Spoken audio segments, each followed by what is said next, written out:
এই জনপদকে অতিষ্ঠ করে চলেছে। তার কারণে এই শুরু করে সব কিছু এমন কোনো কর্ম নেই সে করেনি।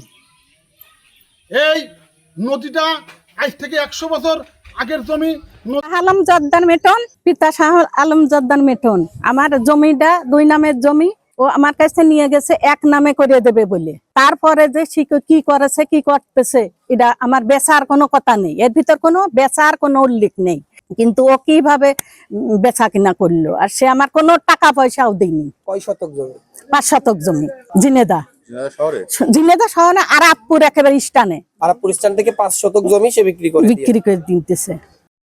কালে আমাদের এলাকায় কাছের খোল জমিদারদের জমি বলে আমরা জানতাম, কিন্তু জমিদারি প্রথা উচ্ছেদ হওয়ার পরে এই জমি সরকারের বলে গণ্য হয়। তারপরে এই ভূমিদস্যু আমিরুল ইসলাম বাবলু জর্দার একটা ভুয়া কাগজ তৈরি করে, একটা আমলনামা, আনরেস্টে একটা আমলনামা তৈরি করে। তাতেই একটা লোকের একদম নিঃস্ব করে দিয়েছে মজনের, আরো অনেক অনেক লোকের কাছ থেকে টাকা পয়সা নিয়েছে। আবেদন অগ্রাহ্য, সরকারের পক্ষে এই রায় হয়। সরকারের পক্ষে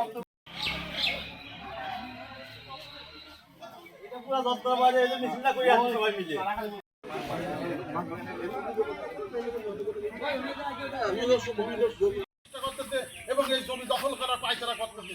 এটা সরকারি সম্পত্তি, যার মাথায় সেই